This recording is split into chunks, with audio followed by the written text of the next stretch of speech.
우리 마태복음 3장 11절 한번 같이 한번 읽어봅니다. 시작. 나는 너희로 내 뒤에 오시는 이는 나보다 능력이 많으시니 나는 그의 신을 들기도 감당하지 못하겠노라. 그는 성령과 불로 너희에게 세례를 베푸실 것이요.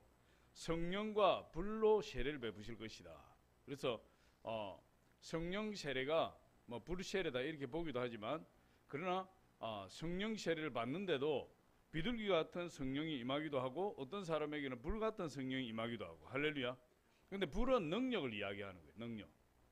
불은 태우는 것이니까 하나님의 능력을 상징하는 거예요. 불이. 그래서 우리 성령 세례 받은 분들도 미지근한 분들이 있어요. 미지근한 분들.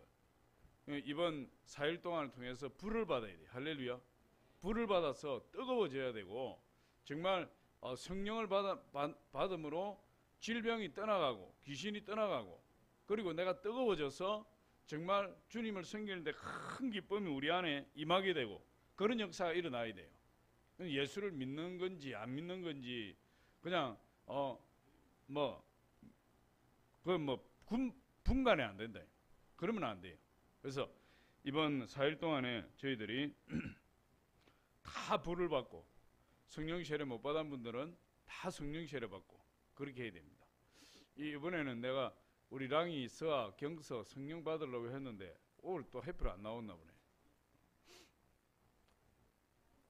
랑이 오라 그래. 랑이 오라 그래.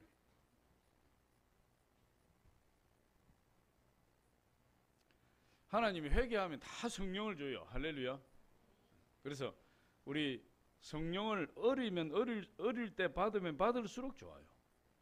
특히 우리 초등학생들이 성령을 받으면 벌써 초등학교 때부터 하나님께 붙들리게 되면 인생의 목표를 쉽게 설정할 수가 있고, 그리고 방황하지 않고 하나님만 바라보고 나가는 인생이 돼요. 그래서 어릴 때 받는 것이 좋아요. 예수를 믿는 것이 어릴 때 못 믿어서 그런 경우는 있지만, 그러나 어릴 때 성령을 받고 나가는 것보다 더 좋은 것이었다. 오늘 왜 성령을 받아야 하는가? 그걸 제가 지금까지 많이 말씀을 드렸는데, 오늘 다시 한번 우리 말씀을 통해서 왜 성령을 받아야 되는지 거기에 대해서 정확하게 알고 우리가 기도하기를 원합니다. 우리 사도행전 1장을 한번 펴놓고 사도행전 1장을 한번 펴놓고 보겠습니다. 예수님이 십자가에서 죽으시고 3일 만에 부활하셨어요. 사망근세를 철폐하시고, 그리고 40일 동안 이 세상에 계시다가 마지막으로 제자들에게 말씀을 가르치시고 승천하셨어요. 그게 이제 오늘 이 사도행전 1장에 다 기록되어 있습니다. 1장 2절에 보니까 그가 택하신 사도들에게 성령으로 명하시고 승천하신 날까지의 일을 기록하였노라. 그러니까 데오빌로라는 사람한테 이 사도행전을 썼다. 1절에 보면 데오빌로요, 내가 먼저 쓴 글에는, 이 먼저 쓴 글은 누가복음을 이야기합니다. 이 사도 누가가 사도행전과 누가복음을 썼어요. 그래서 먼저 쓴 성경이 누가복음이고 두 번째 쓴 성경이 이 사도행전이에요. 그래서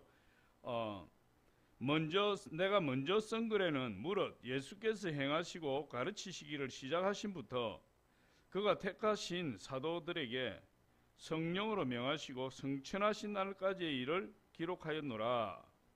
그가 고난받으신 후에 또한 그들에게 확실한 많은 증거로 친히 살아계심을 나타내사 40일 동안 그들에게 보이시며 하나님 나라의 일을 말씀하시니라. 그가 고난받으신 후에 십자가에 죽으신 후에, 이런 뜻이에요.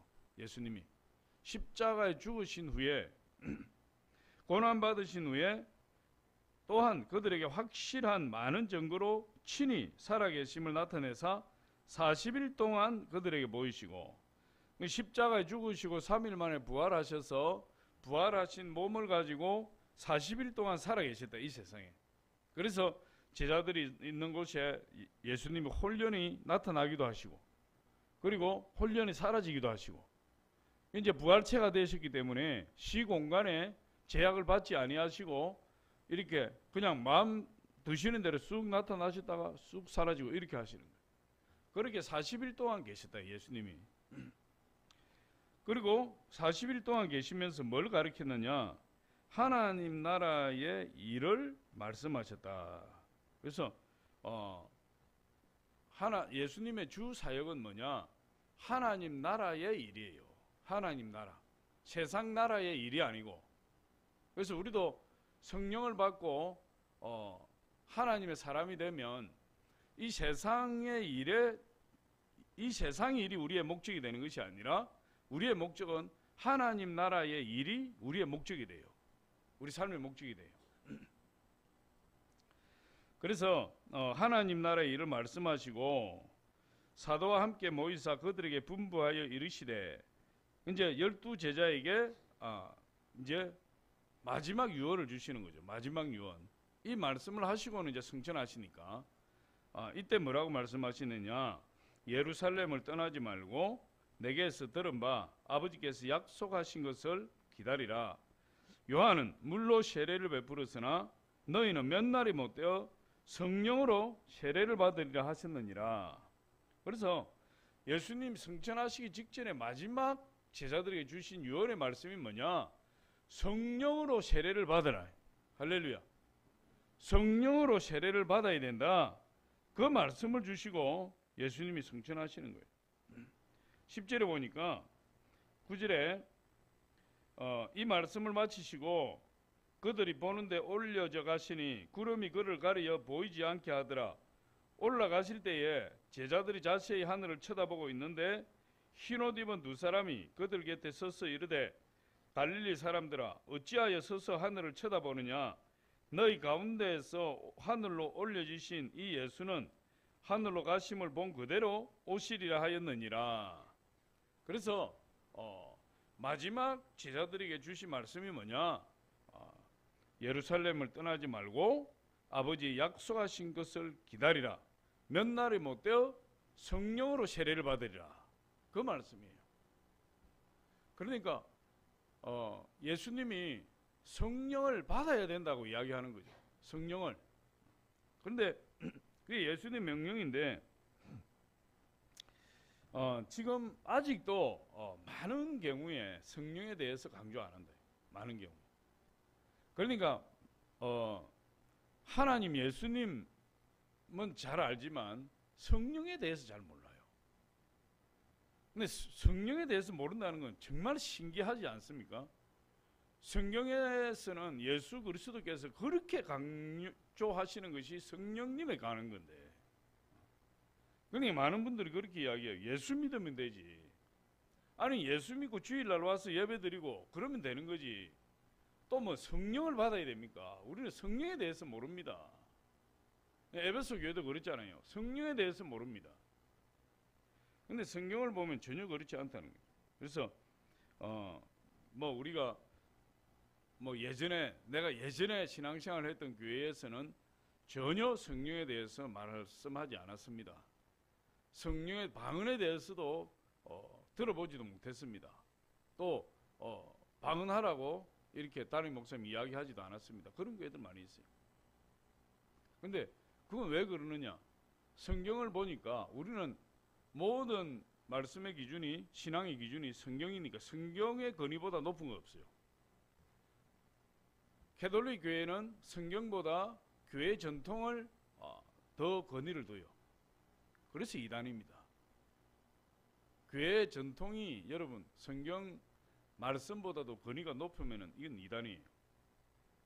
어떤 것보다도 성경 말씀의 권위가 더 높습니다. 말씀의 권위를 능가하는 건 없어요. 그냥 하나님 말씀에 보면 오늘 말씀도 우리가 읽었지만 성령을 받으라. 예루살렘을 떠나지 말고 내가 전에 너희에게 이르렀던 것처럼 하나님이 약속하신 것을 기다리라. 성령을 받아라. 계속해서 말씀하시는 거예요. 계속해서.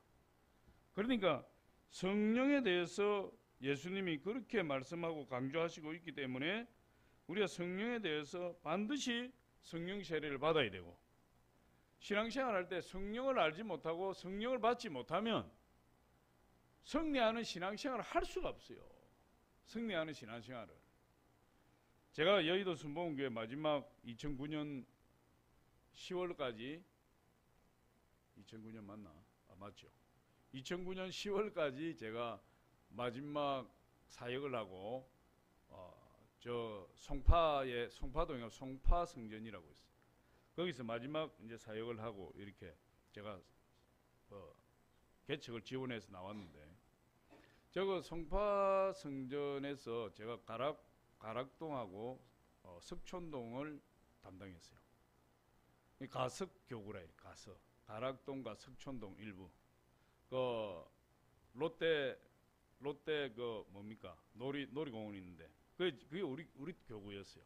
그래서 그 아파트 십몇 층에 올라가서 예배드리고 차 한잔 먹으면서 밑에 내려다보면 구경하고 막 이랬었는데 그게 마지막 이제 우리 교구였어요. 제가 송파성전에서 근무하면서 사역을 하면서 이제 성령 대망이 할 때 제가 한번 이렇게 확인을 해봤어요.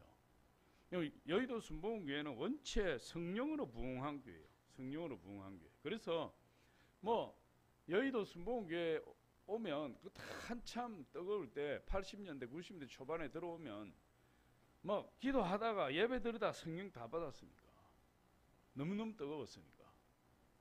그런데 제가 2009년도에 마지막 사역을 하면서 1년 동안 있으면서 몇 번을 확인을 해봤어요. 성령 대망이 할 때 다 눈 감으시고 성령 세례 받고 방언으로 기도하는 분 손 한번 들어보십시오. 그런데 아니 동기만 그때 내가 그 사역할 때 그때 한 3분지 1은 조금 더 넘는데 절반이 안 돼요.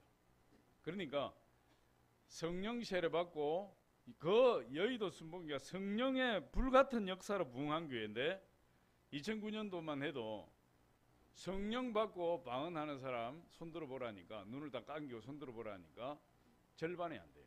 절반이. 그런데 그 손을 드는 분들은 보면 대부분 권사님들이야. 예전부터 여의도 순복음교회 신앙생활 했던 사람들, 지금 30대 40대 이런 젊은 분들은 성령 받고 방언으로 기도하는 사람이 거의 없어요. 그게 참 심각하다 이렇게 생각해요. 심각하다. 그러니까 여의도 순복음교회 성령 사역도 조영규 목사님의 사역이지, 조영규 목사님이 은퇴하시면 이제 뭐 어떻게 될 수 알 수 없어요. 그러니까 성령을 받지 아니하고 신앙생활을 한다? 이건 뭐 그야말로 능력이 없어요. 성령을 받지 않고 신앙생활을 한다고 생각하면 제가 이렇게 이야기할 수 있습니다. 주일 성수 제대로 못하죠. 11조 제대로 못 드리죠. 하나님 앞에 봉사 제대로 못하죠. 전도 못하죠. 아무것도 할 것이 없어요. 성령 받지 않고 신앙생활을 하면 하나님 앞에 쓰임 받을 수가 없어요. 쓰임 받을 수 없어요. 성령을 받아도 성령이 소멸되면 그게 잘 안 되는데 제가 누누이 말씀드리지만 전도하다가 만나는 수많은 사람들, 저는 교회 다니다가 지금 시험 들어서 쉬고 있습니다. 교회 다니다가 잠깐 쉬고 있습니다. 이런 분들이 있어요. 그런 분들은 말 안 해도 저는 알아요. 하나님을 못 만났다. 하나님. 다시 말해서 하나님을 못 만났다고 이야기하는 약간 다른 뉘앙스지만 성령을 받지 못했다. 성령을 받았으면 그렇게 쉴 수가 없어요. 교회를 안 나갈 수가 없어요. 내 안에 예수의 생명이 시퍼렇게 살아있는데 어떻게 내가 교회를 안 나갑니까? 시험 들었다고 해서 끝까지 교회 나가서 부르짖고 기도하고 그 시험과 싸우고 영적인 세력과 싸워서 이기는 거지. 그냥 교회를 나는 쉬고 있습니다. 내가 언젠가는 나갈 겁니다. 나는 하나님 못 만났습니다. 나는 성령을 받지 못했습니다. 그런 소리로 들린다 이 말. 또 그게 맞는 거고. 그러니까 성령을 왜 받아야 되는가? 성령을 정말 받아야 되는가? 거기에 대해서 추호도 의심하면 안 돼요. 오늘 우리 사도행전 1장에서도 읽었고 오늘 본문 7장 요한복음 7장에서도 읽었지만 성령에 대해서 끊임없이 이야기하고 있어요. 성령. 그것도 누가 이야기합니까? 예수님이 이야기하고 있어요. 예수님이. 그러니까 성령을 반드시 받아야 되는 거죠. 오늘 본문 말씀에 보면 요한복음 7장 37장 39절에 보면 이 명절이다 이래서 명절은 초막절이에요. 초막절은 장막절, 초막절, 수장절 이래서 한 해의 추수가 다 끝난 다음에 그 하나님 주신 그 은혜에 감사할 뿐만 아니라 애굽에서 나와서 광야 40년 동안에 하나님 지켜주신 그 은혜를 감사해서 일주일 동안 초막을 짓고 집 밖에서 거주하면서 하나님 동안 일주일 동안 하나님 앞에 성회로 지키는 그 절기가 초막절이에요. 그런데 이 초막절을 지킬 때는 예루살렘 성전에다가 매일같이 그 검 항아리에 물을 떠다가 그 제단 주변에 뿌려요. 그게 뭐냐 하면 광야 40년 지날 때에 물이 없어 목말라 죽을 때에 하나님께서 반석을 터뜨려서 물을 내주셔야 돼요. 물을. 그 하나님이 반석에 터뜨려 물을 내주신 그 은혜로 우리가 살았다. 그래서 그 날을 기념하는 거예요. 초막절에. 그러니까 그 반석에서 물을 내신 것을 기념해서 하나님이 은혜를 베푸신 거 잊지 않고 그 수십 년, 수백 년 전에 광야 생활할 때 하나님 베푸신 그 은혜를 기억하는 거예요. 그리고 감사하는 거예요. 우리 출애굽기 17장 6절에 보면 한번 보여줄 수 있으면 보여주세요. 출애굽기 17장 6절에 보면 내가 호렙산에 있는, 우리 같이 한번 읽어보면 시작. 내가 호렙산에 있는 그 반석 위 거기서 내 앞에 서리니 너는 그 반석을 치라. 그것에서 물이 나오리니 백성이 마시리라. 모세가 이스라엘 장로들의 목전에서 그대로 행하니라.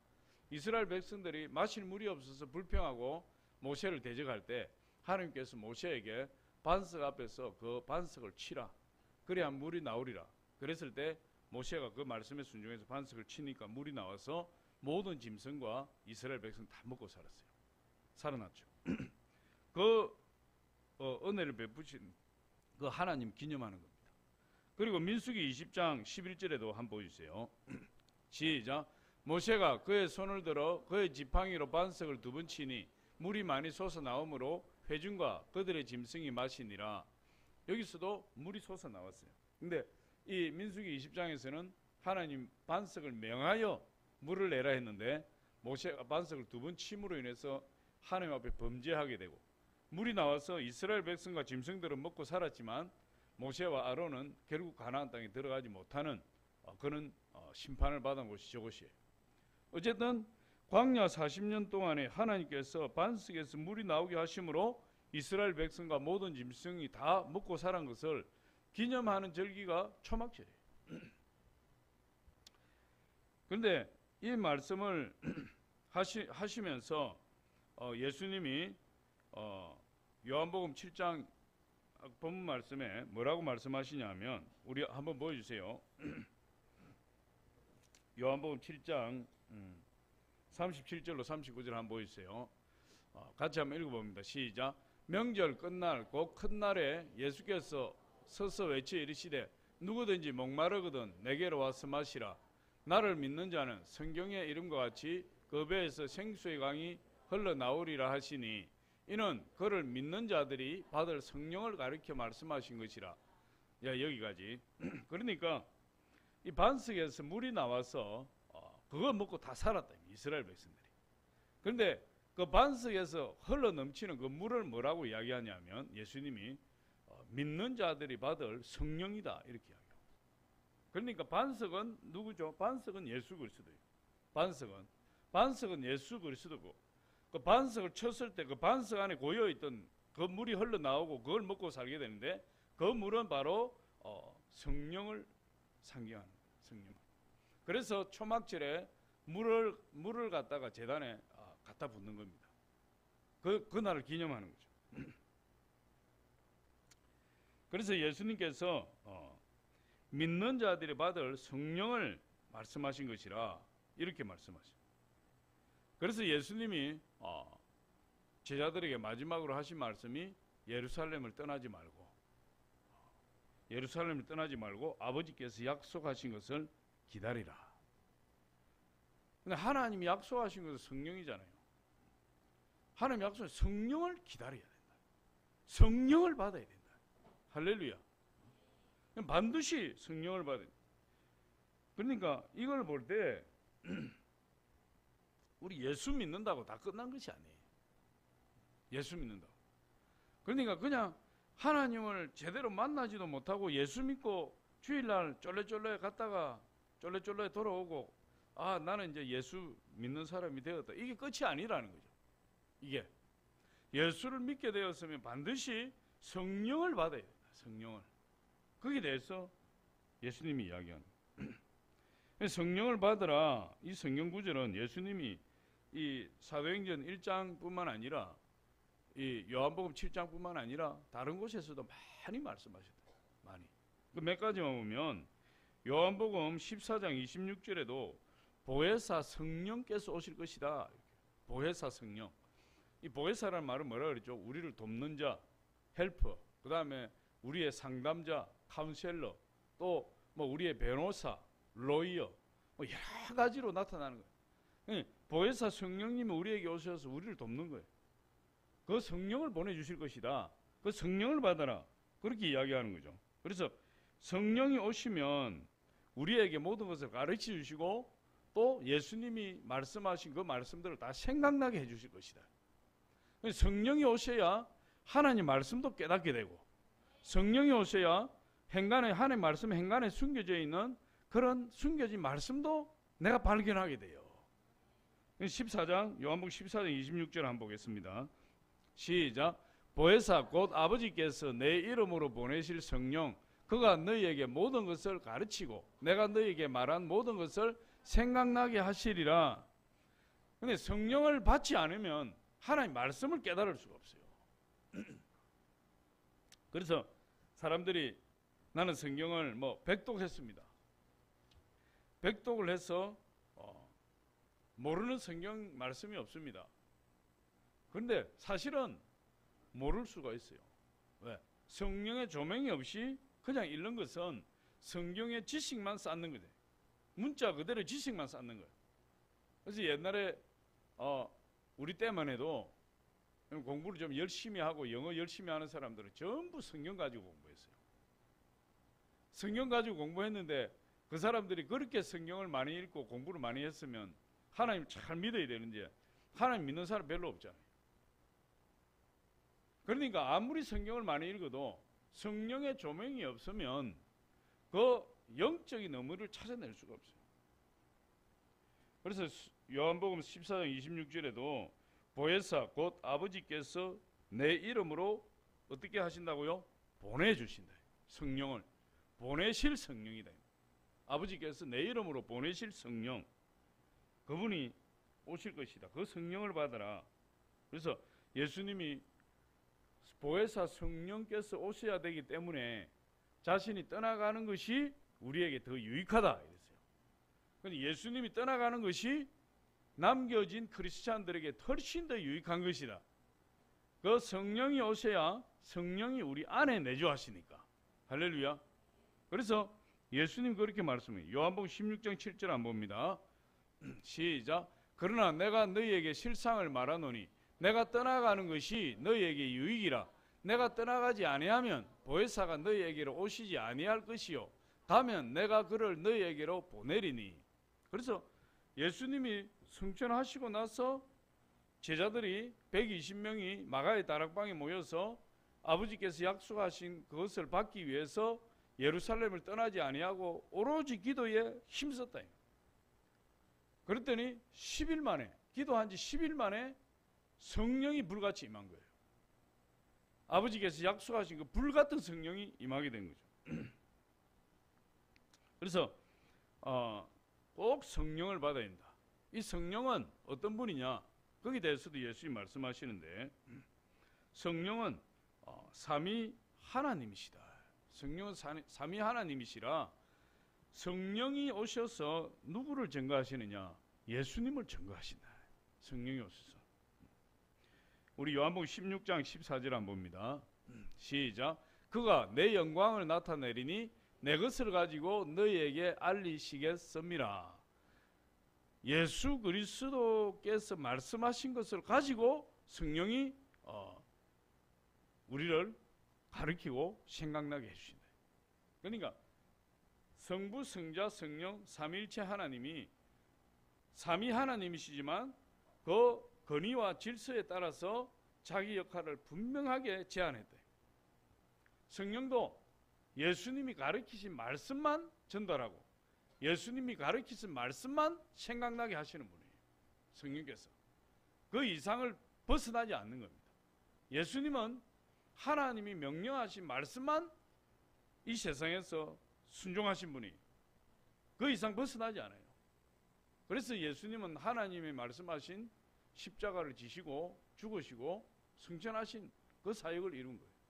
성령은 오셔서 예수님이 말씀하신 것처럼 성령이 오셔서 예수님께서 말씀하신 모든 것을 생각나게 하시고 깨닫게 하시고, 그리고 예수 그리스도께서 성령에게 위임해 주신 그 사역들을 우리에게 행하시는 거예요. 그분이 바로 성령님이시다. 그래서 성령에 대해서 예수님이 이렇게 말씀하고 있어요. 그럼 이제 제자들의 사역을 보면 이 제자들은 3년 반 동안 예수님을 따라다녔어요. 3년 반 동안. 3년 반 동안 예수님을 따라다니고 예수님과 함께 동고동락했는데, 예수님이 다니실 때마다 수많은 사람들을 고치고 귀신을 쫓아내고 죽은 자를 살리고 병자를 고치고 그 다음에 많은 사람들을 먹이고 놀라운 능력 사역을 감당했어요.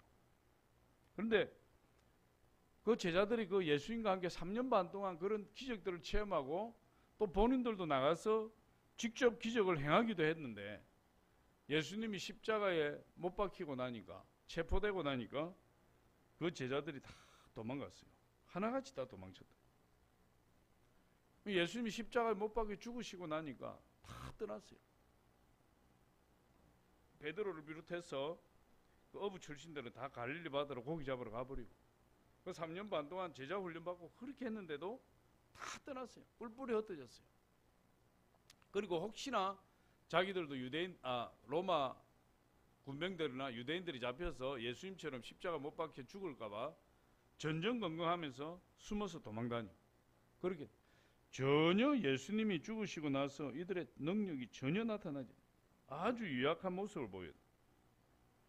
그런데 예수님이 부활하시고 나타나셔서 그들에게 나타나셔서 예루살렘을 떠나지 말고 아버지 약속하신 것을 기다리라, 그 말씀을 붙들고 마가의 다락방에서 기도에만 전념했다. 기도에 전념했을 때 10일 만에 불의 해같이 갈라지는 것들, 큰 바람 소리, 그것이 각 사람 머리 위에 이마에 있더니 다 성령의 충만함을 받고 성령을 받고 성령의 말하게 하심을 따라 다른 방언들로 말하기를 시작했다. 그게 오순절 마가 다락방 사건이에요. 오순절 사건이에요. 그러니까 그 전에는 제자들이 예수님하고 3년 반 동안 같이 먹고 같이 자고 기적의 현장에도 축복의 현장에도 온갖 자기들도 기적을 행했지만은 예수님이 십자가에 잡히고 나서는 전부 다 도망가 버린 거예요. 다 도망갔다.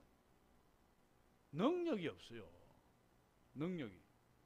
그런데 그들이 마가의 다락방에서 10일 동안 기도했을 때 성령을 받고 나니까 완전히 다른 사람이 돼요. 완전히 다른 사람. 방언으로 불같이 기도하기 시작했고, 사람들 앞에 나서서 잡힐까 두려워했지만 그들이 성령을 받고 나니까 두려움이 사라져버리고, 그리고 수치스러움이 다 사라져버리고, 죽으면 죽으리라 탐대하게 사람들 앞에 나가서 말씀을 전하기 시작해요. 멸시를 당하는 것도 모욕을 당하는 것도 전혀 개의치하지 않고 사람들 앞에 나서서 예수 그리스도가 하나님이시라는 걸 증거하기 시작했어요. 그게 베드로의 설교에 잘 나타나고 있는 거죠. 그래서 사도행전 2장 1절로 4절에 보면 이렇게, 오순절 날이 이미 이르매 그들이 다 같이 한 곳에 모였더니 홀련히 하늘로부터 급하고 강한 바람 같은 소리가 있어 그들이 앉은 온 집에 가득하며 마치 불의 혀처럼 갈라지는 것들이 그들에게 보여 각 사람 위에 하나씩 임하여 있더니 그들이 다 성령의 충만함을 받고 성령의 말하게 하심을 따라 다른 언어들로 말하기를 시작하니라.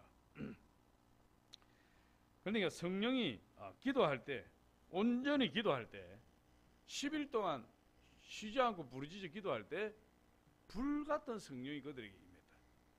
근데 성령을 받기 전과 성령을 받은 이유가 완전히 달라져 버린 거죠. 그러니까 성령을 받지 않으면 이게 믿는 건지 안 믿는 건지 구분이 안 가요. 제가 아무리 봐도 구분이 안 가. 성도님들 아무리 봐도 구분이 안 가. 성령을 받기 전에는 이 사람이 믿는 사람인지 안 믿는 사람인지 이게 막 환경에 따라서 사람이 막 변하니까 구분이 안 돼요. 근데 불같은 성령을 받아버리면 완전히 달라져요. 완전히. 주일 성수 안 하던 사람도 목숨 걸고 주일 성수를 하게 돼요. 저도 뭐 어릴 때부터 예수 믿은 것이 아니라 제가 성령을 늦게 받았는데, 그런데 저는 성령을 받기 위해서 엄청나게 노력을 했어요. 엄청 사모했고, 그런데도 성령을 안 주시더라고. 이게 나는 우리 성도님들은 진짜 하나님 축복이다 이렇게 생각해요. 나는 그렇게 뜨거운 여의도 순복음교회에서 성령을 받으려고 철야 예배든 막 작정 예배든 뭐 기도원 뭐 성령 대망에 다 쫓아다니면서 성령 달라고 그렇게 목이 터져라 목이 쉬어가면서 부르짖었는데 성령을 안 주시더라니까. 성령을 엄청나게 힘들게 받았어요. 그래서 내가 생각하기를 나는 안 주실란가 보다. 나는 안 주실란가 보다. 하나님. 지금도 보면 사람들이 저는 안 될 것 같아요. 이런 분들이 있어요. 그런데 나도 그런 생각을 했다니까. 안 주시니까. 그런데 제가 오순절 성령 강림 축복 해본 적이 한 번도 없고 내 기억에는 한 번도 그런 적이 없어요. 성령세를 받고 난 이후에. 그러니까 이 성령세를 받는 것과 받지 않는 것은 엄청난 차이가 있네요. 엄청난. 어떻게 11조를 안 드립니까? 제가 성령세를 딱 받고 나니까 이건 뭐 제가 여러분 앞에 말씀드리니까 좀 여러분들이 그냥 그러려니 하고 들으세요. 여러분 뭐 그렇게 하라는 게 아니니까. 저는 성령 세례를 받고 나니까 저에게 돈이 생기잖아요. 제일 먼저 생각나는 분이 하나님이에요. 희한하게. 돈만 생기면 하나님 생각이 났어요. 어떻게 하면 하나님께 갖다 드릴까? 그래서 주일이 오기를 그렇게 기다리고 어떻게 하나님 앞에 갖다 드리고 싶어가지고 그랬다니까. 뭐 거짓말 같죠? 그런데 그렇게 드릴 때가 너무 기쁜 거야, 이게. 너무 기쁜 거야. 저는 이렇게 생각합니다. 계책을 해가지고, 이건 제 혼자 생각이니 여러분 뭐 동의하든 안 하든 저는 그렇게 해석을 한다 이 말이에요. 제가 계책을 해가지고, 물론 처음 몇 년 동안은 뭐 돈 때문에 고생도 많이 했지만, 그래도 몇 년 지나고 나서 이렇게 우리 교회가 재정적으로 자립이 될 수 있었다. 저는 하나님께서 제가 물질에 대한 어떤 하나님께 드리고 싶어 했던 그것을 하나님 받으셨다고 저는 생각합니다. 그래서 그렇게 생각해요. 왜 그러냐 하면 저하고 똑같이 개척하고 저보다 훨씬 먼저 개척한 우리 많은 목사님들, 많은 교회들이 있는데 그런 교회들하고 비교할 수 없을 정도로 우리 교회는 재정적으로 자립이 됐어요. 야, 그렇다고 해서 제가 뭐 특별히 제가 딱 보니까 제가 특별히 막 열심히 내는 것도 아니에요. 목회. 그렇다고 뭐 특별히 뭐 능력이 많은 것도 아니에요. 그런데 이게 보니까 전적으로 하나님 은혜야. 전적으로 하나님 은혜. 그래서 왜 하나님 그러실까? 왜 하나님이 이렇게 힘들지 않게 하실까? 제가 성령 받고 하나님 섬겼던 그것을 하나님이 받으신 게 아닌가 그런 생각을 해요. 제 혼자 그런 생각을 한다. 제 혼자. 또 그거 아니고는 별다르게 뭐 이 문제를 해석해 볼 길이 없어요. 왜? 제가 뭐 특출하다든지 뭐 능력이 많고 사람을 끄는 힘이 막 마력 같은 힘이 있어가지고 막 자석처럼 딸려오는 것도 아니고 보면은 막 나를 향해서 욕하는 사람도 있고, 여기는 없지만 옛날에 막 그런 사람들도 많고, 그렇게 했기 때문에 내가 평범한 사람이에요. 아주 우리 주의 종들 가운데서도 평범한 사람. 근데 하나님 그렇게 하세요. 내가 성령 받고 완전 변해버려. 완전히 한 번도 주일 성수 빼먹어 본 적이 없고, 11조를 조금이라도 적게 해서 한 번이라도 들여본 적이 없고, 11조 빼먹어 본 적이 없고. 제가 성령 받기 전에 그렇지 않았대요. 성령 받기 전에. 근데 성령을 그렇게 사모하면서 내가 성령을 받고 나니까 제가 놀랄 정도로 완전히 변화되었어요.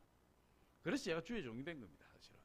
그렇지 않으면 뭐 제가 주의 종이 될 일도 없고, 주의 종에 대한 꿈과 비전도 없었고, 전혀 그런 거 없었으니까. 그런데 성령을 딱 받고 나니까 제가 몇 번 이야기, 대통령도 부럽지 않네, 재벌도 부럽지 않네, 그런 마음이 들어오고, 그 기도원에서 설교하는 목사님이 그리 멋있더라고. 야, 멋있다보다도 이런 생각이 드는 거예요. 저분의 사역이 제일 가치 있는 것이구나 하는 생각이 들었어요, 제 마음속에. 그렇다고 해서 그 마음이 들었다고 해서 내가 주의 종이 되겠다 이런 생각이 전혀 없어요. 나중에 제가 성령을 받고, 또 성령을 받고 나서 제가 엄청난 시험을 당했어요. 그 뭐 사람에게 시험을 당하고 이런 것이 아니고 영적인 시험 테스트가 와서 저한테. 그것 때문에 내가 한 3년간 싸웠는데, 그 과정에서 내가 주의 종의 길을 가야 된다는 사실을 알았던 거예요. 이게. 그러면서 하나님이 나를 훈련시키기 시작했어요. 성령을 받고 나서.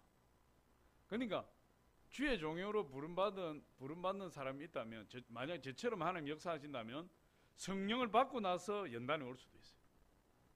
저는 성령을 받고 나서 한 3년 넘게 엄청난 영적인 싸움을 했어요. 우리 집사람 저 뒤에 있지만, 그래서 어쨌든 성령을 받기 전과 성령을 받은 이유가 완전히 달라져요. 그래서 성령을 받으면 거기에 따르는 표적이 있는데 은사들이에요. 그래서 고린도전서에 보면 성령의 9가지 은사에 대해서 이야기하고, 그런데 성령의 9가지 은사에 대해서 이야기하고 있는데, 성령을 받으면 우리 순복음교회에서는 성령을 받으면 따르는 은사가 방언이다 이렇게 명시를 해요. 그런데 성경적으로 보면 아닐 수도 있어요. 성경적으로 보면 예언의 은사가 방언의 은사가 오지 않을 수도 있고 다른 은사가 올 수도 있어요. 그러나 우리 순복음교회에서는, 순복음교회 교리로서는 주의 종으로 나중에 시험 친다든지 장로로서 시험 칠 때는 성령 받은 증거가 무엇입니까 하면 방언이라고 써야 돼. 그게 정답이에요. 그런데 그게 틀린 말이 아니고, 왜 그러냐면 사도행전 2장 오늘 성령 받는 모습도 또 사도행전에 성령 받는 모습이 많이 나오는데, 거기에 보면 전부 성령을 받으면 다른 은사를 언급하는 것이 아니라 전부 방언의 은사를 언급하고 있어요. 방언의 은사. 고넬료 가정에도 성령이 임했을 때 방언이 임했고, 에베소 교회에 바울이 안수할 때도 성령을 받을 때 방언이 임했고, 많은 경우에 방언이 임하게 되는데, 사마리아 빌립이 복음을 전했을 때 베드로 요한이 내려가서 안수를 하니까 그들이 성령을 받았다. 그런데 그 성령을 받았을 때 따라다니던 그 누굽니까? 자기 돈 주고 성령을 사겠다고 했대요. 그 사람 이름 누구죠?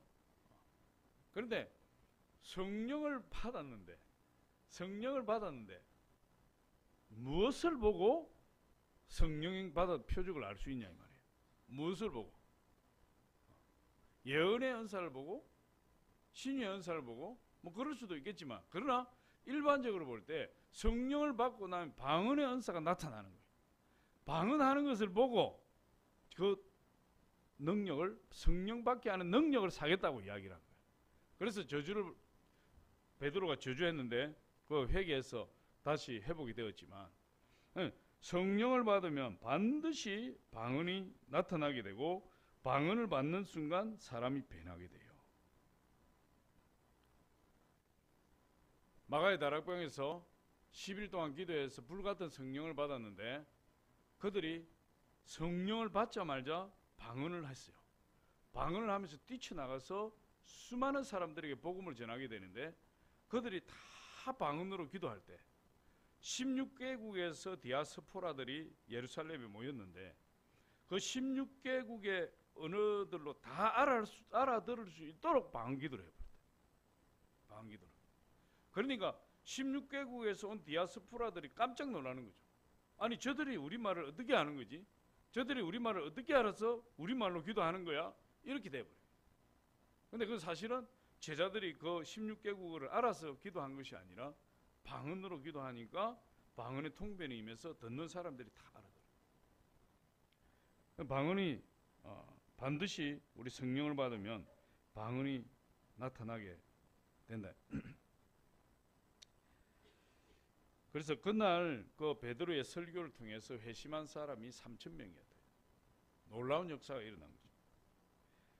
근데 그 제자들이 다 어떻게 됐습니까? 성령을 받고 나니까 처음에 예수님 붙들렸을 때 잡혀서 고난당할까봐, 자기들도 예수님처럼 죽을까봐 그렇게 전전긍긍하고 도망치고 숨어다니던 제자들이 성령을 받고 나니까 두려움이 사라지고, 내가 죽으면 죽으리라, 사람들 앞에 나가서 우리는 예수 그리스도의 제자요, 예수는 하나님의 아들이요, 그걸 증거하기 시작했고, 그들이 다 그 이후로 뿔뿔이 흩어져서 다 예수 그리스도를 위해서 순교의 제물로 하나님께 드리지게 됩니다. 성령을 받아야 변하는 거예요. 성령을 받지 않으면 변할 수가 없어요. 수동적인 신앙이 능동적인 신앙으로 변화되고, 관념적인 신앙이 실존적인 신앙으로 변화되고, 반드시 성령을 받아야 참된 신앙인이 될 수 있어요. 능력 있는 신앙인이 될 수 있어요. 할렐루야. 사도 바울도 보니까 마찬가지예요. 사도 바울 사도행전 19장에 보니까 너희가 믿을 때에 성령을 받았느냐? 우리는 성령이 있음도 알지 못하였습니다. 에베소 교회가 그랬다. 보니까 거기에 에베소 교회가 한 12명이 있었다. 12명. 성령을 알지도 못하고 성령 세례도 받지 못하고 교회가 부흥될 리가 없어요.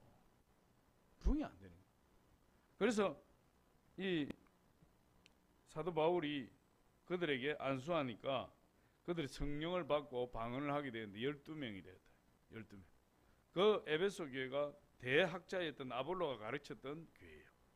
알렉산더, 저 이집트 알렉산드리아에서 대학자가, 유대인의 대학자인 아볼로가 와서 에베소 교회를 가르쳤는데, 이 아볼로가 성령에 대해서 모르니까 물 세례만 주고 성령 세례는 줄 엄두도 못 내고, 그렇게 하다가 이 아볼로가 저 고린도로 건너가 버리고 이 바울이 와서 다시 그 교회를 맡게 되었는데 한 12명 남았어요. 그런데 그 12명이 성령을 받고 우리 사도행전 19장 7절만 한번 보이죠. 19장 7절 6절부터 시작. 바울이 그들에게 안수하며 성령이 그들에게 임하심으로 방언도 하고 예언도 하니 모두 12사람쯤 되니라. 12명이 성령 받고 방언의 은사를 받게 된 거예요. 그런데 이 12명의 이 에베소 교회가 성령을 받고 나니까 온 에베소를 다 점령할 뿐만 아니라, 이 바울이 이 두란노 서원에서 말씀을 가르치는데 아시아에 있는 사람들은 다 말씀을 듣지 못한 자가 없었다. 에베소 교회가 아시아를 대표하는 큰 교회로 부흥하고 승리하게 됩니다. 어떻게 했을 때? 성령을 받았을 때. 성령을 받기 전에는 전혀 힘도 없고 성령 있음도 알지 못했던 사람들이 그런 놀라운 역사를 일어나게 되고, 심지어 바울은 얼마나 성령이 충만했든지 바울이 지나가면 그 손수건이라도 가져서 손수건을 갖다가 얹으면 귀신도 떠나가고 병도 나서 그래요. 성령의 역사가 너무나 강해서 사도행전 19장 12절 한번 봅니다. 우리 시작. 심지어 사람들이 바울의 몸에서 손수건이나 앞치마를 가지다가 병든 사람에게 얹으면 그 병이 떠나고 악기도 나가더라. 손수건만 갖다 얹어도 질병이 다 치료돼 버려요. 귀신들이 다 떠나가고. 할렐루야. 성령에 잡히니까 그렇게 되는 거예요. 그래서 이 에베소 교회가 온 도시가 그냥 성시화 운동, 거룩한 운동이 일어나요. 온 에베소가. 에베소, 조그마한 에베소 교회 하나가 성령이 임하니까 그걸 중심으로 해서 온 에베소 도시가 거룩한 도시로 변화되었는데 마술사들이 회개하고, 뭐 술집에서 회개하는 거는 뭐 말할 것도 없고, 마술사들이 다 회개해서 그들의 책을 다 가져와서 광장에 쌓아놓고 태워버려. 엄청난 역사가 일어나게. 사도행 19장 19절 한번 봅니다. 시작. 또 마술을 행하던 많은 사람이 그 책을 모아가지고 와서 모든 사람 앞에서 불사르니 그 책값을 계산한 적 은 5만이나 되더라. 광장에다가 마술사들이 성령이 임하니까 회개하고. 이 마술이 좋은 게 아니에요. 마술이 하나님 싫어한다. 우리도 옛날에 우리 교회 학교를 위해서 마술하는 집사님 초청해가지고 한번 하기는 했는데, 그분은 뭐 마술을 복음으로 해석해서 이렇게 하지만 그 이후로 두 번 다시 초청 안 합니다. 마술 뭐 좋은 게 아니니까. 할렐루야. 우리 그때 우리 같이 연합했던 목사님들이 그 집사님 순차적으로 초청해서 집회를 했거든. 그래서 우리도 그거 끼어가지고 한번 했는데, 하기 전에도 찝찝했고 하면서도 찝찝하고 하고 나서도 찝찝하고. 그래서 하나님 앞에 회개하고 기도하고 두 번 다시는 초청 안 해요. 마술하는 거. 에베소 교회가 12사람이 성령을 받고 변화되니까 에베소 도시 전체가 변화되는 역사예요. 할렐루야. 성령 그렇게 강력한 거예요. 그래서 이 성경은 성령에 대해서 두 가지로 이야기하고 있어요. 성령의 이중사역이라고 이야기를 하고 있는데, 내주하시는 성령이 있고 위로부터 임하시는 성령이 있어요. 그러니까 고린도전서 12장입니까? 거기 보면 누구든지 성령으로 아니하고는 예수를 주시라 할 수 없느니라 이랬어요. 그러니까 예수를 믿는다는 것은, 우리가 예수를 믿는다는 것은 이미 성령이 그 사람 안에 있기 때문에 예수를 믿는 겁니다. 할렐루야. 그러니까 성령에 대해서 들어보지 못한 사람도 아예 성령하고 완전히 별개로 있는 것은 아니에요. 이미 예수님을 믿을 때 그 사람 안에 성령이 계신다, 역사하신다, 성령이. 그런데 그거는 구원을 위한 성령의 역사일 뿐이에요. 그러니까 참 이게 내 속에 내주하시는 성령이 있고, 내가 예수 믿을 때 2차적으로 하나님의 사역을 감당하도록 하기 위해서 위로부터 임하시는 성령 세례가 있어요. 그걸 구분하고 있다, 성경은. 할렐루야. 그러니까 예수 믿었는데 성령이 없다, 그건 말이 안 되는 거예요. 예수를 믿는 순간 성령이 있어요, 그 사람 안에. 그런데 그 성령은 우리를 구원하는 어떤 그런 역할을 하지만 능력 있는 그리스도인이 되도록 하지는 못한다. 위로부터 임하는 성령이 있다. 내주하시는 성령과 임하시는 성령, 그렇게 있는 겁니다. 거기 한번 보면 우리 요한복음 14장 17절 한번 보겠습니다. 같이 한번 읽어봅니다. 시작. 그는 진리의 영이라 세상은 능히 그를 받지 못하나니 이는 그를 보지도 못하고 알지도 못함이라. 그러나 너희는 그를 아나니 그는 너희와 함께 거하시며 또 너희 속에 계시겠음이라. 이 내주하시는 성령을 이야기해요. 그러면 세상 사람은 성령에 대해서 알 수 없어요. 그런데 이 성령은 너희 속에 계신다. 우리 속에 이미 존재하시는 성령, 그분이 내주하시는 성령이에요. 그 다음에 임하시는 성령을 보면 사도행전 1장 8절 안 봅니다. 사도행전 1장 8절 시작. 오직 성령이 너희에게 임하시면 너희가 권능을 받고 예루살렘과 온 유대와 사마리아와 땅끝까지 이르러 내 증인이 되리라 하시니라. 성령이 위로부터 임하시는 거죠. 위로부터 성령이 임하시는데, 이 임하시는 성령은 어떤 무엇을 위해서 권능을 주셔서 하나님이 우리에게 주신 사명을 감당할 수 있는 능력을 주신다. 임하시는 성령. 그래서 우리가 성령 세례를 받는 것은 임하시는 성령을 받는 거예요. 그럼 우리가 임하시는 성령, 그 성령 세례를 받기 전에도 우리 성령과 전혀 관계없는 사람이냐? 그렇지 않고 우리 안에 내주하는 성령은 계셨다 이 말. 근데 그게 우리가 능력 있게 행하는 거에 능력 있게 행하는 일과 관계가 없다. 우리를 구원하기는 하지만 또 우리 아까 본문 말씀 요한복음 7장 37절로 39절 한 번 더 읽어봅니다. 시작. 명절 끝날 곧 큰 날에 예수께서 서서 외쳐 이르시되 누구든지 목마르거든 내게로 와서 마시라.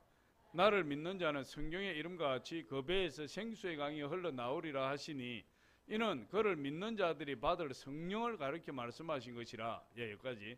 이는 그를 믿는 자들이 어떤 자들이요? 믿는 자. 믿는 자는 이미 성령이 내주하고 계시잖아요. 내주하고 계시는데 그러나 내주하고 계시는데 그러나 내주하고 믿는 자들에게 다시 어떤 성령이 임한다고? 믿는 자들이 받을 성령이 있다. 믿는 자들이 받을 성령. 할렐루야. 그러니까 아까 사도행전 1장 8절 말씀처럼 임하시는 성령을 말하는 거예요. 믿는 자들이 받을 성령은. 그래서 그 성령을 이중사역이라. 내주하시는 성령이 계시고 임하시는 성령이 계신다. 근데 우리는 임하시는 성령, 내주하는 성령은 우리가 이미 예수 믿을 때 우리 안에 있는 것이고, 그러나 임하시는 성령은 우리가 성령 세례를 받아야 능력을 받고 하나님 우리에게 주신 사역을 감당할 수 있도록 힘을 주신다. 그래서 내주하시는 성령과 임하시는 성령이 있는데 하나님께서는 성경을 통해서 보면 이 성령의 이중사역이 저와 여러분에게 다 있기를 원하신다. 내주하시는 성령만 있어서는 안 돼요. 임하시는 성령이 임해서 은사를 받고 능력을 받고 하나님 주신 사명을 능력 있게 감당할 수 있기를 원하신다. 우리 하나님께서 그걸 말씀하십니다. 그래서 성령이 우리 안에 임하실 뿐만 아니라 위로부터 임하신다. 아까 우리 요한복음 14장 17절 읽었는데 14장 17절도 한번 봅니다. 14장 17절도 시작.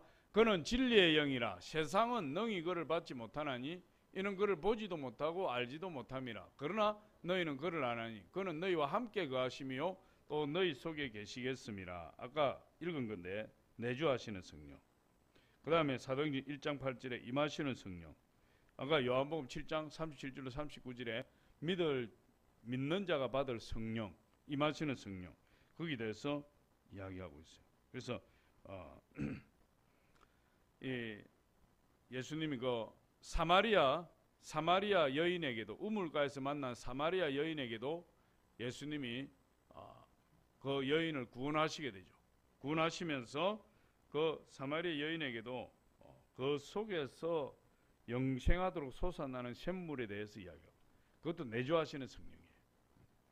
요한복음 4장 14절을 우리 한번 보면 같이 한번 읽어봅니다. 시작. 내가 주는 물을 마시는 자는 영원히 목마르지 아니하리니 내가 주는 물은 그 속에서 영생하도록 솟아나는 샘물이 되리라. 예수를 믿으면 영원한 샘물이 솟아나는 거예요. 그게 성령의 역사예요. 그런데 그 성령은 위로부터 임하시는 성령이 아니라 내주하시는 성령에 대해서 말씀하고 있다. 그 속에서 솟아난다. 너희 속에 거하심이라. 같은 뜻이. 그래서 예수님은 성령을 물로 비유하고 있어요. 반석에서 솟아나는 물이 바로 성령이시다. 그래서 오늘 본문 말씀을 통해서 믿을 자가 받을 성령을 이렇게 말씀하시고 그 성령을 받으라.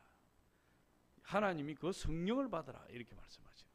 그래서 저와 여러분이 왜 성령을 받아야 되는지, 성령을 받아야 된다는 것에 대해서 의심하는 자들이 있어요.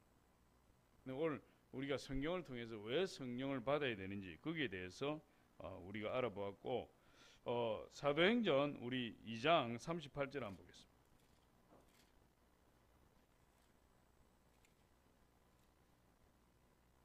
그럼 성령을 어떻게 받느냐? 오늘 우리가 이제 기도할 텐데 오늘 저와 여러분이 기도를 해야 돼요.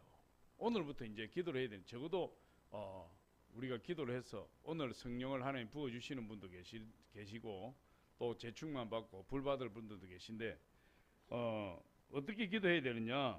사도행전 2장 38절 우리 같이 한번 읽어봅니다. 시작. 베드로가 이르되 너희가 회개하여 각각 예수 그리스도 이름으로 세례를 받고 제사함을 받으라. 그리하면 성령을 선물로 받으리니.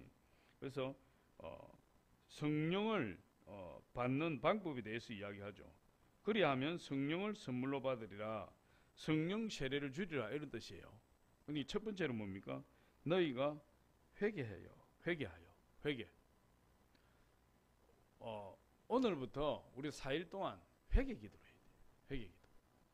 회개하지 않으면 우리 성령님은 거룩하신 하나님. 그래서 더러운 그릇이 오지 않는다. 더러운 그릇이. 어떤 집에 나무 그릇도 있고 질 그릇도 있고 금 그릇도 있고 은 그릇도 있는데 하나님은 어떤 그릇을 쓰시느냐? 금 그릇, 은 그릇 쓰는 것이 아니에요. 깨끗한 그릇 쓰신다. 깨끗한 그릇. 비록 나무 그릇, 질 그릇이라도 깨끗하게 닦여져 있으면 쓰는 거예요. 비록 금 그릇, 은 그릇이라도 더러우면 안 쓰신다. 더러우면. 그래서 우리가 우리 자신을 우리 사람은 그릇에 비유하니까 우리가 회개를 해서 깨끗하게 만들어요. 회개를 해서. 그래서 오늘 회개할 때 어떻게 해야 되느냐? 제가 말씀드린 것처럼 생각나는 죄는 다 회개해요. 다 회개.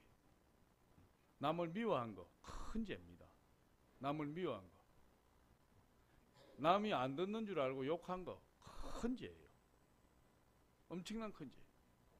그리고 싸운 것도 죄고, 부모를 속인 것도 죄고, 친구 욕한 것도 죄고, 그리고 남에게 피해를 입힌 거 당연히 죄고, 또 내 마음에 불평한 것도 죄고, 또 우상 숭배한 거.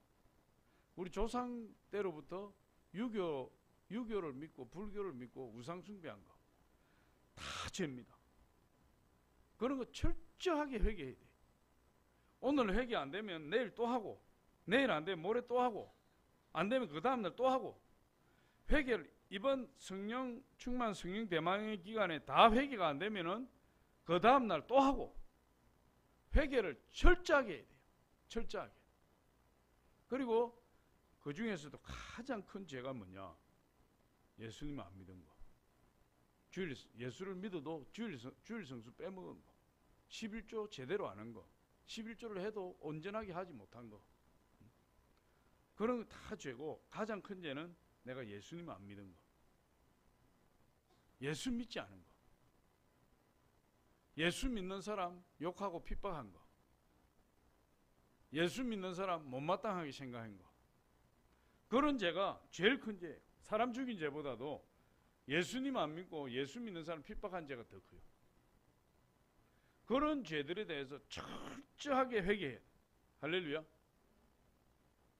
그것만 회개하면 성령이 임해요. 그리고 간절해야 돼. 내가 간절해야 돼. 내 성령을 받겠다. 이번 성령 충만 성령 대망년을 통해서 나 반드시 성령 받고 새 사람 되겠다. 간절히 하나님 앞에 원하고 간절히 원한 만큼 부르짖어야 돼요. 부르짖어. 할렐루야. 여러분, 성경은 기도에 대해서 거의 90% 이상을 부르짖어라. 부르짖어라. 물론 임재기도도 할 수 있고 묵상기도 할 수 있어요. 그런데 성경에 기록되어 있는 기도에 대한 내용은 90% 이상이 부르짖는 기도예요. 너는 내게 부르짖어라. 그렇게 이야기. 내게 부르짖으며 내게 와서 기도하면 내가 너희의 기도를 들을 것이요.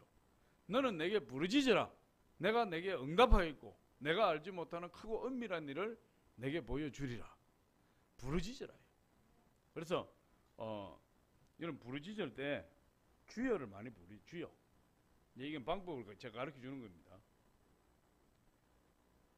아랫배에서부터 힘을 주고 주여를 길게 목이 쉴 정도로 크게 쭉 부르짖어야 돼요. 제가 말씀드렸지만 이건 제가 그런 고난 가운데 있을 때 저는 기도원을 툭 하면 올라갔어요. 기도원 올라가서 그렇게 기도를 많이 했는데 이게 막 기도가 안 되니까 막 너무 막 이 괴로워 죽겠으니까 그냥 기도굴에 서든지 예배 들어가기 직전이든지 예배 중에라든지 기도하는 시간만 되면 주여만 불렀어. 주여. 막 죽겠으니까 막 주여만 이렇게 불렀대. 그런데 주여 하고 부를 때마다 성령이 그냥 불같이 임해버려. 성령이 제 온몸을. 그러니까 성령이 우리에게 임할 때 우리 감각이 알아요. 감각적으로 느낀다 이 말이에요. 성령이 임할 때. 그런데 간절히 주여 하고 부르짖을 때 큰 소리로 막 견딜 수 없는 쫙 하고 막 부르짖으면 불같은 성령이 임해요. 그러면 안에서 그냥 통곡이 나오고 눈물이 터져 나오고 거기에서 막 뒹굴기도 하고 막 손을 들고 막 뛰기도 하고 성령에 붙들려서 어쩔 줄 몰라요. 그러니까 주여를 강력하게 외쳐야 돼. 다른 기도 하지 마세요. 그냥 주여만 부르짖어도 이 주여 하고 부르짖는 거기에 내 모든 기도가 다 들어갑니다. 회개 기도를 철저히 하고. 그래서 주여를 부르짖으면 회개하면 돼요. 쫙 하고 부르짖으면서 계속 주여를 부르짖으면서 방언하듯이 그 안에서 내 회개 다 하면 돼요. 우리 조상들이 지은 죄로부터요. 우리 부모님들이 절에 가서 빌고 집에서 제사 지내고 귀신한테 제사 지내고 그런 거 다 회개. 그리고 이제 한 가지 또 제가 말씀드릴 것은 제가 이제 이렇게 이제 여기 나와서 우리 기도할 텐데 제가 이렇게 안수를 해요. 보면 성령께서 이렇게 터치하는 분들이 있어요. 이제 그건 이제 오늘 터치할 분, 내일 터치할 분 다 다르지만 그럼 제가 가서 이렇게 기도하면 제가 주여 불러라 그래. 주여가 중요하기 때문에. 할렐루야.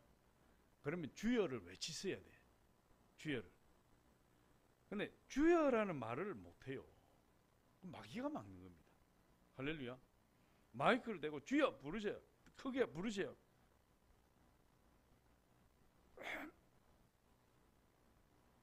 주여 부르세요. 평소에 대화할 때는 이렇게 평소에 힘을 안 줘도 이 정도 목소리가 나오는 사람이 마이크 대고 한번 주여 한번 부르라니. 주여 한마디도 못해. 마귀가 그러는 거예요. 할렐루야. 그래서 그거를 터뜨려야 돼. 터뜨려야 돼. 어떻게 하든지 터뜨려야 돼. 그 자기가 말하기 싫어서 안 하겠어요? 주여 하는 말 하기 싫어서 안 하겠어요? 자기도 하고 싶은데 안 되는 거예요. 마귀가 딱 막고 있기 때문에. 그걸 어떻게든 터뜨려야 돼. 그리고 제가 이제 주여 하고 기도하다가 제가 이제 이 말을 하게 돼요. 할렐루야 한번 하세요. 할렐루야. 할렐루야.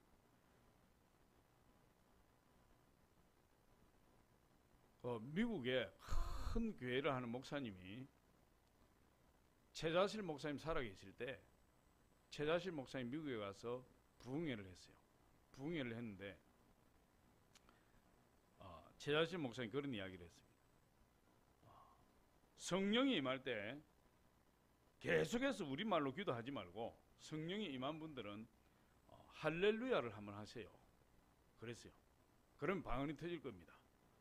그런데 그 큰 교회를 하는 목사님이 속으로 그렇게 생각 웃기고 있네. 아니 방언이 터지면 그냥 터지는 거지. 뭔 할렐루야 해가지고 방언이 터져.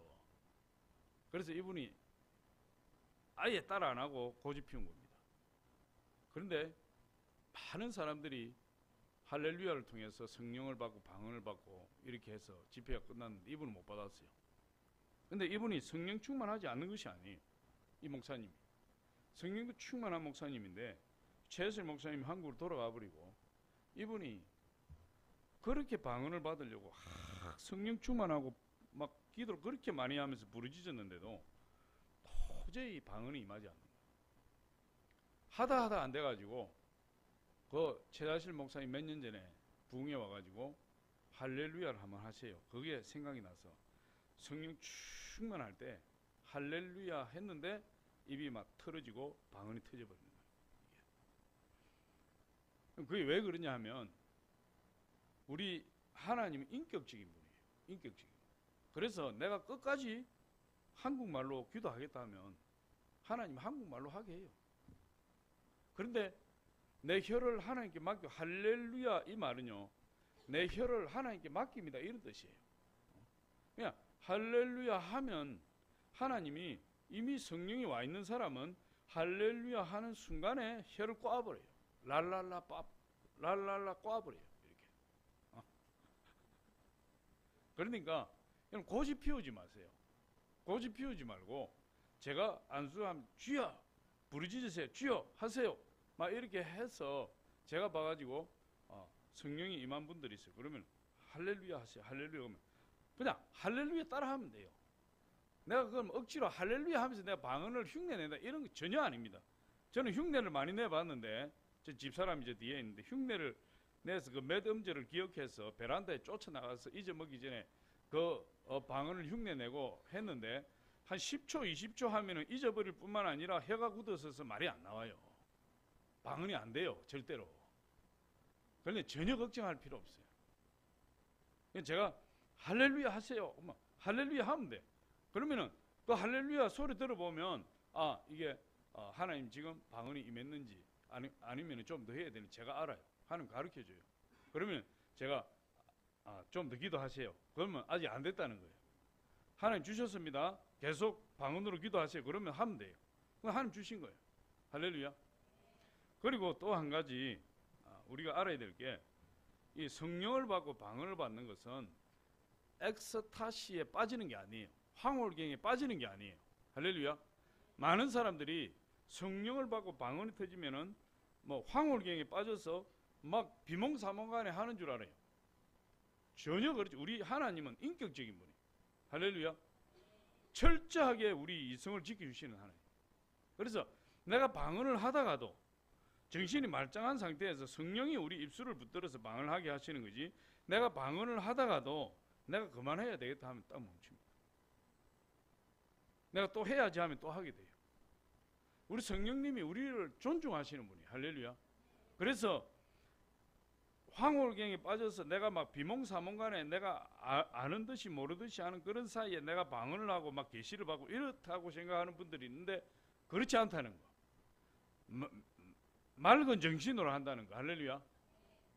저 이단 종교라든지 그런 이 밀교라든지 그런 데는 그래 할 수 있어요. 귀신에 사로잡히면. 근데 우리는 하나님 앞에 하는 게 하나님에 사로잡히는 거기 때문에 절대로 그렇게 하지 않습니다. 그렇게 안 돼요. 그런데 성령이 충만해지면 내가 기쁨 가운데 내가 막 부르짖어, 내 힘의 능력을 지나쳐서 막 부르짖어 기도하는 건 있어요. 그렇다고 해서 정신까지 잃어버리지 않습니다. 절대로. 우리 기독교는 절대로 정신을 빼놓고 하지 않아요. 정신 말짱합니다. 할렐루야. 그래서 방언이 좀 익숙해지면 그때는 내가 마음대로 해요. 내가 방언기도 하려면 하나님 방언기도 하게 하시고, 내가 방언기도 멈추려고 하면 하나님 방언기도 멈추게 하시고, 내가 우리말로 기도하게 하는 마음 먹으면 하나님 우리말로 기도하게 하시고, 그래서 내가 방언기도 했다가 우리말 기도했다가 그 내가 자유자재로 되는 거예요. 그래서 그 몇 가지를 제가 말씀드렸는데, 우리 기도하고 우리 찬양하고 우리 오늘도 회개하고 기도하겠습니다. 아버지 감사합니다. 오늘도 주님 함께해 주셔서 우리 가운데 역사하시고, 오늘 왜 성령을 받아야 되는지 하나님 말씀을